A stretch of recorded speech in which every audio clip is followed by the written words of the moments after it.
నీ వ్యవహారం, నువ్వు ఏడవై గుడిసెలలో దూరుకుంటే నీ పెళ్ళాం వచ్చి నిన్ను చెప్పుతో కొట్టిందో వివరాలు ఉన్నాయి. నువ్వు కావాలంటే చర్చ పెట్టు, నేను చెప్తా.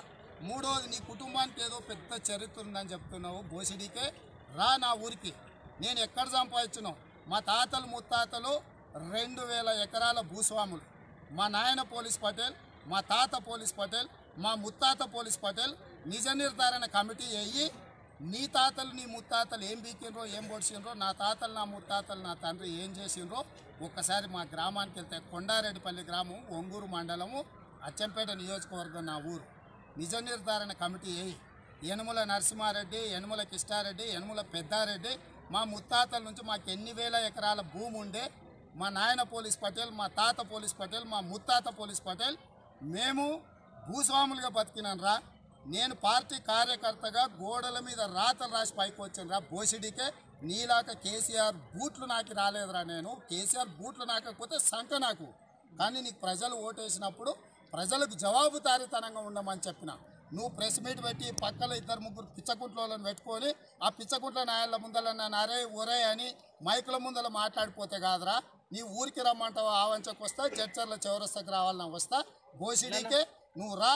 నీ బతికేందో, నీ వ్యవహారం ఏందో నేను చెప్తారా నీకు. నన్ను రా అంటావురా. నీ అమ్మ నీదో బతుకు, నువ్వు మనిషివి, నీ సిగ్గులేని బతుకు. 2004లో 63,000 ఓట్లతో గెలిచిన సన్నాసినాయలు 2008లో తెలంగాణ కోసం రాజీనామా చేసిన అంటే 43,000 ఓట్లు తక్కువ వచ్చి 20,000 ఓట్లే పడ్డాయిరా. సిగ్గు తప్పినోడా నీకు? నీ జాతకం, నీ బతుకు ఒకసారి తెరిచి చూసుకోరా నువ్వు. లేకపోతే నీ డ్రైవర్ని, గన్మెన్లను అడుగు, నీ గురించి ఏం మాట్లాడుకుంటుండో తెలుస్తుంది.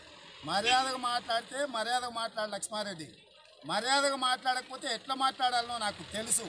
ఒకవేళ తిట్ల పోటీ పెట్టుకుందామా చెప్పు, పెట్టు. నీళ్లు లేని బాయి చూడు, మాట్లాడదాం. ఎవడా బాయిలో దూకి చేస్తాడు అప్పుడు. తెలంగాణ ప్రజల ఆరాధ్య దైవంగా ప్రజలు కోరుస్తున్నటువంటి ఈ సందర్భంలో అరే కేసీఆర్ అని మాట్లాడతావు, అరే లంగా, అరే లఫంగా నువ్వు మాట్లాడితే ఒక్కసారి మా లక్ష్మారెడ్డి గారు ఒరే రేవంత్ అంటే అంత పొడుచుకొచ్చిందా నీకు? మాట్లాడడానికి లేరనుకుంటున్నా వేరే వాళ్ళు? మాకు రావా మాటలు? కాంపిటీషన్ పెడతాడంట, తిట్లకు పురాణం కాంపిటీషన్. రేవంత్ రెడ్డి గారికి నేను సవాల్ విసురుతున్నా. అచ్చంపేట నుండి నేను రాజీనామా చేయడానికి సిద్ధంగా ఉన్నా. నీ రాజీనామా నిజమే అయితే మరొకసారి స్పీకర్కు రాజీనామా సమర్పించు. కేసీఆర్ కు వ్యతిరేక వర్గాన్ని ఏకం చేయి. కేసీఆర్ వర్గానికి, కేసీఆర్ గారికి అండగా ఉండేటువంటి సమాజం ఎంతుందో అచ్చంపేటలో నుంచి చాటడానికి సిద్ధంగా ఉన్నా. ఏంటండి వీడియో నచ్చిందా? అయితే ఓ లైక్ వేసుకోండి, లేదంటే ఓ కామెంట్ చేయండి. ఎప్పటికప్పుడు మా వీడియోస్ చూడాలంటే సబ్స్క్రైబ్ చేసుకోండి.